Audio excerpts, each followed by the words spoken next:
Bonjour et bienvenue. Une belle rencontre avec M. Pierre Potvin, qui est psychoéducateur de formation, mais professeur-chercheur depuis 30 ans. Il vient tout juste de publier un livre qui s'intitule « L'alliance entre le savoir issu de la recherche et le savoir d'expérience, un regard sur le transfert des connaissances ».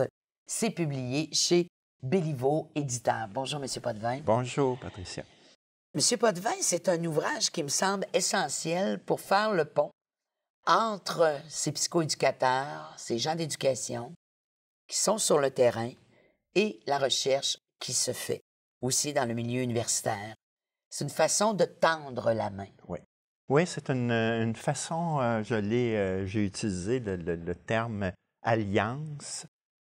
C'est une façon, dans le fond, à la fois de valoriser la recherche, hein, son apport à l'éducation, à la psychoéducation et puis à la psychologie, mais aussi à la fois valoriser le savoir d'expérience.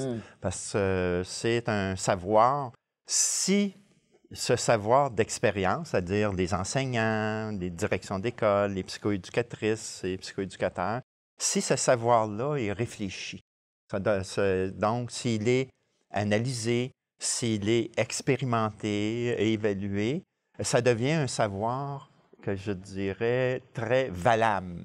Mais ce qui devient important, c'est en même temps cette unité ou cette alliance entre les deux. Qu'est-ce que la recherche peut apporter aux praticiens et qu'est-ce que le savoir d'expérience peut apporter dans le domaine de la recherche. Alors, j'ai tenté de faire une espèce de synthèse, puis de valoriser les deux et tenter aussi de faire ressortir comment c'est important qu'il y ait un respect des rôles mutuels. C'est-à-dire que le chercheur a sa force comme telle, et il faut reconnaître tout son savoir, mais le praticien, il a aussi la force de la réalité et de l'expérience de ce terrain-là. Alors, il faut que les deux, jusqu'à un certain point, respectent ces savoirs et qu'idéalement, qu'ils travaillent ensemble. Idéalement, qu'ils travaillent ensemble. Mais vous êtes représentatif de cette situation-là puisque vous êtes psychoéducateur de formation et vous êtes aussi chercheur. Oui. Est-ce que si vous avez décidé de faire un livre comme celui-là, c'est que vous pensez qu'il y avait peut-être un creux?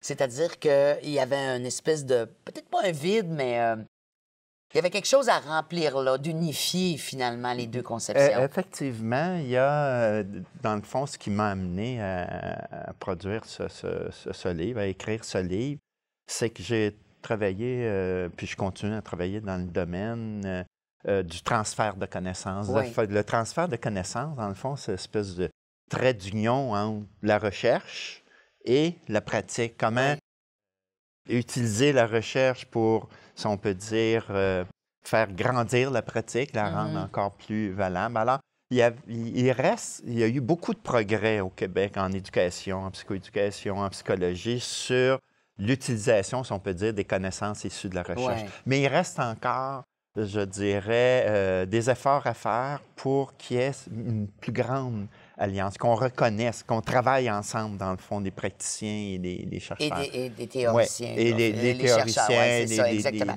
Votre livre se divise en deux parties. Il y a d'abord aussi une partie théorique où on sent l'effort de vulgarisation, justement, des différentes approches théoriques qui existent dans la pratique, et l'autre partie qui est une partie plus pratique. Après chacun des chapitres, vous terminez, et ça c'est intéressant aussi, terminez avec le questionnement. Vous demandez au lecteur, à la lectrice, de se questionner par rapport à ce qui vient d'être dit. Oui. Effectivement, bon, il y a les deux parties, c'est-à-dire que c'est important de présenter, par exemple, qu'est-ce qu'on entend par le savoir? C'est ça. Et les différentes formes de savoir.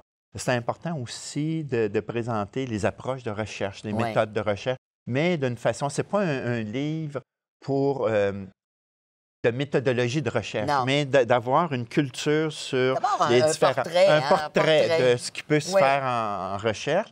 Et dans le livre, j'illustre par des petits résumés de différentes sortes de recherches. Donc, ça, c'est la partie plus théorique. Et même dans cette partie théorique-là, il y a qu'est-ce qu'on entend par le savoir d'expérience. C'est ça, exactement. Et la partie pratique, c'est tout l'aspect, dans le fond, du transfert de connaissances. Ouais. Qu'est-ce qu'on entend par transfert de connaissances? C'est quoi les modèles qui existent? C'est quoi les étapes quand on dit il y a une recherche puis on veut qu'il y ait une utilisation, on veut l'appliquer au niveau du terrain. Alors, c'est quoi les différentes... On va dire, bien, faut l'adapter souvent, ces connaissances-là. Il faut qu'il y ait une appropriation par le milieu. Il faut qu'il y ait une expérimentation, bon, ainsi de suite. Alors, je touche à ces aspects du transfert et aussi tout l'aspect de l'accompagnement. L'accompagnement, entre autres, en éducation, c'est quelque chose qui est très, très présent de plus en plus. Par exemple, on se rend compte que développer un outil, alors on prend une recherche, on développe, par exemple, un logiciel de dépistage des élèves qui sont à risque de décrochage. Bon, pour qu'il y ait une bonne utilisation, il faut qu'il y ait un accompagnement parce que l'outil en soi, il n'est pas suffisant. Mais vous, en faites-vous de l'accompagnement? C'est-à-dire que je suis consultant en éducation et en psychoéducation.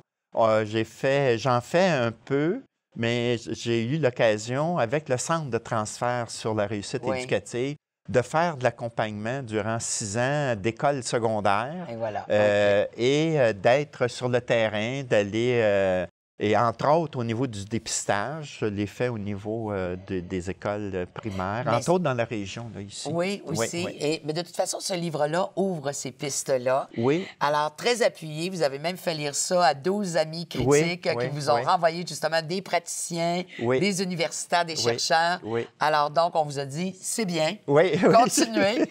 Très beau livre, beaucoup, très intéressant, M. Potvin. Je vous remercie. Bonne continuation. Merci beaucoup, Patricia.